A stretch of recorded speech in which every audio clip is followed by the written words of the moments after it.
السلام علیکم ورحمۃ اللہ وبرکاتہ۔ الحمد للہ رب العالمین والصلاة والسلام علی سید المرسلین، اما بعد فاعوذ باللہ من الشیطان الرجیم، بسم اللہ الرحمن الرحیم۔ برادران عزیز و معزز خواتین، آج کی اس نشست میں سورۃ النمل کی آیت نمبر 7 سے آیت نمبر 16 تک تمام آیات کا ترجمہ و تفسیر پیش کرنے کی سعادت حاصل کی جائے گی۔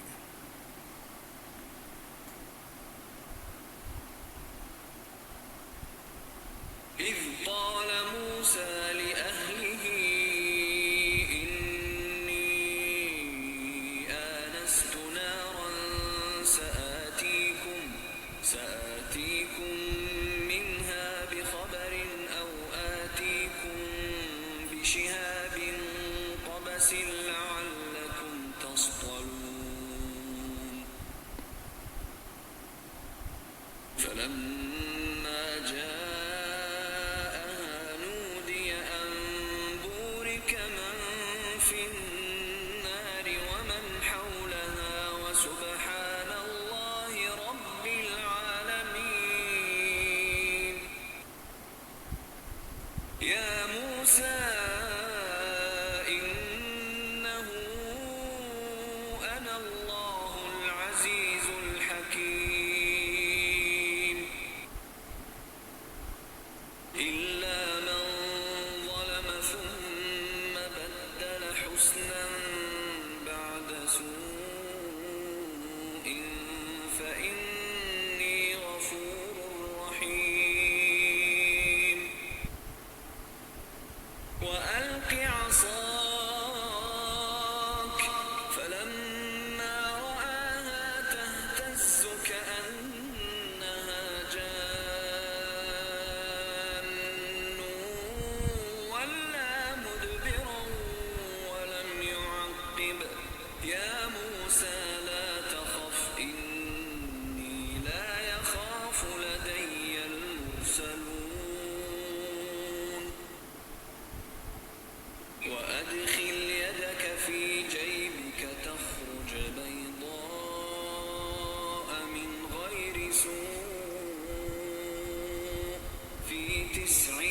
آيات إلى فرعون وقومه إنهم كانوا قوما فاسقين فلما جاءتهم آياتنا مبصرة قالوا هذا سحر مبين وجحدوا بها واستيقنتها أنفسهم ظلما وعلوا فانظر كيف كان عاقبة المفسدين ولقد آتينا داود وسليمان علما وقال الحمد لله الذي فضلنا على كثير من عباده المؤمنين وورث سليمان داود وقال يا أيها الناس علمنا منطق الطير وأوتينا من كل شيء إن هذا لهو الفضل المبين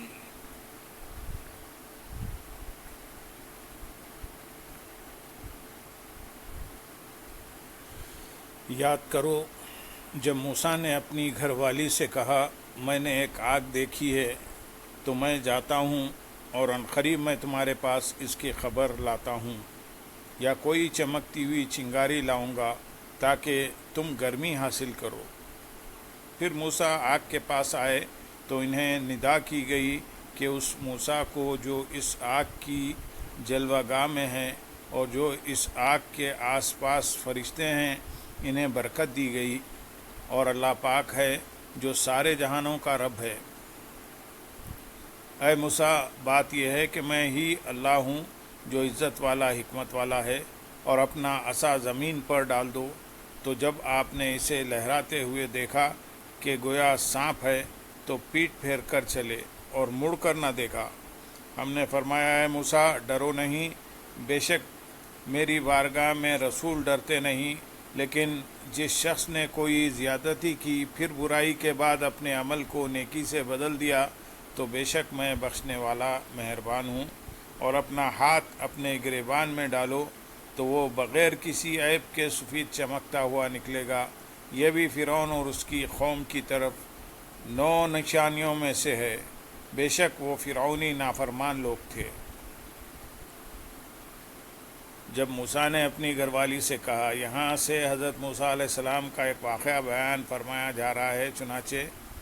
اس آیت اور اس کے بعد والی 5 آیات میں بیان کیے گئے واقعے کا خلاصہ یہ ہے کہ حضرت موسیٰ علیہ السلام مدین سے مصر کی طرف جا رہے تھے۔ دوران سفر یوں ہوا کہ رات کے وقت کافی اندھیرا اور برف باری ہونے کی وجہ سے سخت سردی تھی۔ آپ علیہ السلام راستہ بھی بھول گئے تھے، اور اسی رات آپ علیہ السلام کی زوجہ مطہرہ کو درد ذی یعنی بچے کی ولادت کا درد بھی شروع ہو گیا۔ اسی حال میں حضرت موسیٰ علیہ السلام نے دور سے ایک روشنی ملاحظہ فرمائی۔ آپ علیہ السلام نے اپنی گھر والی سے کہا، میں نے ایک آگ دیکھی ہے، تم یہیں ٹھہرو، میں اس طرف جاتا ہوں اور تھوڑی دیر میں تمہارے پاس راستے کی کوئی خبر لاتا ہوں، یا اس میں سے کوئی چمکتی ہوئی چنگاری لے آؤں گا تاکہ تم اس سے گرمی حاصل کرو اور سردی کی تکلیف سے امن پاؤ۔ جب حضرت موسیٰ علیہ السلام اس آگ کے پاس آئے تو انہیں ندا کی گئی کہ اس موسیٰ کو برکت دی گئی جو اس آگ کی جگہ میں ہیں، اور جو اس آگ کے آس پاس فرشتے ہیں انہیں برکت دی گئی، اور اللہ تعالیٰ پاک ہے جو سارے جہانوں کا رب ہے۔ اے موسیٰ، بات یہ ہے کہ میں ہی اللہ ہوں جو عزت والا حکمت والا ہے، اور اپنا عصا زمین پر ڈال دو۔ چنانچہ حضرت موسیٰ علیہ السلام نے اللہ تعالیٰ کے حکم سے عصا ڈال دیا تو وہ سانپ بن گیا۔ جب آپ علیہ السلام نے اسے لہراتے ہوئے دیکھا تو آپ علیہ السلام خوف کی وجہ سے پیٹ پھیر کر چلے اور مڑ کر نہ دیکھا۔ اللہ تعالیٰ نے فرمایا، اے موسیٰ، ڈرو نہیں، بے شک میری بارگاہ میں سانپ یا کسی اور چیز سے رسول ڈرتے نہیں۔ جب میں انہیں امن دوں تو پھر کسی چیز کا کیا اندیشہ ہے، لیکن جس شخص نے کوئی زیادتی کی اس کو ڈر ہوگا، یہاں تک کہ وہ اس سے توبہ کر لے اور برائی کے بعد اپنے عمل کو نیکی سے بدل دے تو بے شک میں بخشنے والا مہربان ہوں، توبہ قبول فرماتا ہوں اور بخش دیتا ہوں۔ اس کے بعد حضرت موسیٰ علیہ السلام کو دوسری نشانی دکھائی گئی اور فرمایا گیا، اپنا ہاتھ اپنے گریبان میں ڈال کر باہر نکالو تو وہ بغیر کسی عیب کے سفید چمکتا ہوا نکلے گا۔ حضرت موسیٰ علیہ السلام اس وقت صوف کا جبہ پہنے ہوئے تھے۔ آپ علیہ السلام نے اپنا ہاتھ گریبان میں ڈال کر نکالا تو وہ سورج کی شعاؤں کی طرح چمک رہا تھا۔ اللہ تعالیٰ نے فرمایا کہ یہ بھی فرعون اور اس کی قوم کی طرف بھیجتے وقت اللہ تعالیٰ کی دی ہوئی 9 نشانیوں میں سے ایک نشانی ہے۔ بے شک وہ فرعونی نافرمان لوگ ہیں اور کفر و سرکشی میں حد سے بڑھ چکے ہیں۔ اے موسیٰ، یاد رہے کہ اس ندا سے اور اس واقعے سے ولایت و معرفت کے بہت سے اسرار اخذ کیے گئے ہیں۔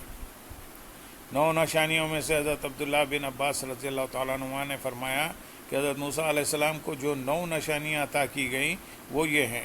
1 عصا، 2 ید بیضا، 3 بولنے میں دقت جو حضرت موسیٰ علیہ السلام کی زبان مبارک میں تھی، پھر اللہ تعالیٰ نے اسے دور فرما دیا، اور 4 دریا کا پھٹنا اور اس میں راستے بننا، 5 طوفان، 6 ٹڈی اور 7 گھن، 8 مینڈک، 9 خون۔ اس رکوع میں پہلی 2 نشانیاں بیان کی گئی ہیں، جبکہ ان میں سے آخری 6 نشانیوں کا مفصل بیان 9ویں پارے کے 6 رکوع میں گزر چکا ہے۔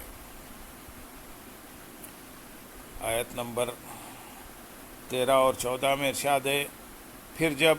ان کے پاس آنکھیں کھولتی ہوئی ہماری نشانیاں آئیں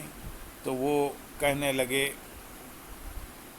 پھر جب ان کے پاس آنکھیں کھولتی ہوئی ہماری نشانیاں آئیں تو وہ کہنے لگے یہ تو کھلا جادو ہے، اور انہوں نے ظلم اور تکبر کی وجہ سے ان نشانیوں کا انکار کیا، حالانکہ ان کے دل ان نشانیوں کا یقین کر چکے تھے۔ تو دیکھو فساد کرنے والوں کا انجام کیسا ہوا۔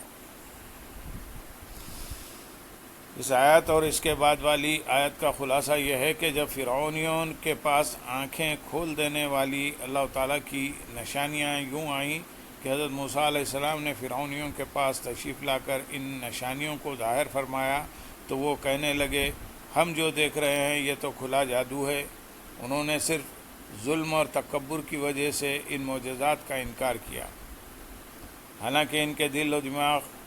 ان نشانیوں کا یقین کر چکے تھے اور وہ جانتے تھے کہ بے شک یہ نشانیاں اللہ تعالیٰ کی طرف سے ہیں، لیکن اس کے باوجود اپنی زبانوں سے انکار کرتے رہے۔ تو دیکھو فساد کرنے والوں کا انجام کیسا ہوا کہ وہ لوگ دریا میں غرق کر کے ہلاک کر دیے گئے۔ علامہ اسماعیل حقی رحمۃ اللہ علیہ فرماتے ہیں، یہ واقعہ کفار قریش کے سامنے بطور مثال پیش کر کے ان پر واضح کر دیا گیا کہ جو رب تعالیٰ فرعون اور اس کی قوم کو ہلاک کرنے پر قدرت رکھتا ہے وہ ان لوگوں کو بھی ہلاک کرنے پر قادر ہے جو فرعون اور اس کی قوم کی روش اختیار کیے ہوئے ہیں۔ اس میں قیامت تک آنے والے تمام لوگوں کے لیے بھی نصیحت ہے، کیونکہ دشمنوں پر اللہ تعالیٰ کا غضب و جلال اسی طرح ہمیشہ کے لیے ہے جس طرح اولیاء پر اس کا کرم و جمال ہر زمانے میں باقی ہے۔ لہذا ہر عقل مند انسان کو چاہیے کہ وہ دوسروں کے حال اور انجام سے عبرت و نصیحت حاصل کرے اور ان تمام اسباب کو ترک کر دے جو اللہ تعالیٰ کے عذاب اور ہلاکت کی طرف لے جاتے ہیں۔ آیت نمبر 15 میں ارشاد ہے، اور بے شک ہم نے داؤد اور سلیمان کو بڑا علم عطا فرمایا، اور دونوں نے کہا تمام تعریفیں اس اللہ کے لیے ہیں جس نے ہمیں اپنے بہت سے ایمان والے بندوں پر فضیلت بخشی۔ یعنی ہم نے حضرت داؤد اور حضرت سلیمان علیہ السلام کو خزاں اور سیاست کا علم دیا۔ حضرت داؤد علیہ السلام کو پہاڑوں پر پرندوں کی تسبیح کا اور حضرت سلیمان علیہ السلام کو چوپایوں اور پرندوں کی بولی کا علم دیا۔ حضرت داؤد علیہ السلام اور حضرت سلیمان علیہ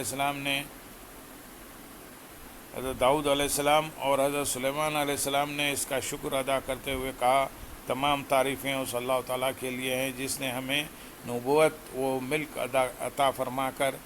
جن و انس اور شیاطین کو ہمارے لیے مسخر کر کے اپنے بہت سے ایمان والے بندوں پر ہمیں فضیلت بخشی۔ اس آیت میں اہل علم کے لیے ترغیب ہے کہ اللہ تعالیٰ نے اپنے فضل سے انہیں جو علم عطا کیا اس پر وہ اللہ تعالیٰ کا شکر ادا کریں اور عاجزی و انکساری کا اظہار کریں، اور یہ ذہن بنائیں کہ اگرچہ انہیں کثیر لوگوں پر فضیلت دی گئی ہے لیکن بہت سے بندوں کو ان پر بھی فضیلت حاصل ہے کہ ہر علم والے کے اوپر بڑا علم والا ہے۔ حضرت عمر فاروق رضی اللہ تعالیٰ عنہ عاجزی فرماتے ہوئے کہتے تھے، سب لوگ عمر فاروق سے زیادہ فقیہ ہیں۔ آیت نمبر 16 میں ارشاد ہے، اور سلیمان داؤد کے جانشین بنے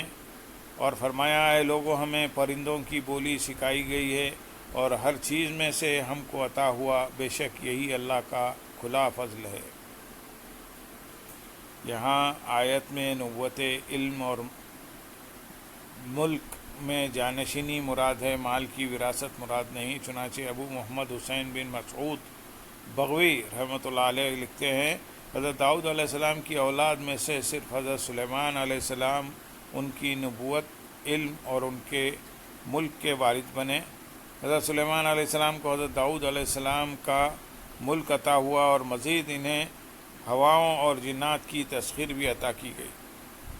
حضرت علامہ اسماعیل حقی رحمۃ اللہ علیہ اس آیت کی تفسیر میں فرماتے ہیں کہ حضرت داؤد علیہ السلام کے وصال کے بعد علم، نبوت اور ملک صرف حضرت سلیمان علیہ السلام کو عطا ہوئے، ان کی باقی اولاد کو نہ ملے۔ اسے یہاں مجازاً میراث سے تعبیر کیا گیا کیونکہ میراث در حقیقت مال میں ہوتی ہے، جبکہ انبیاء کرام علیہ السلام روحانی کمالات کا وارث بناتے ہیں،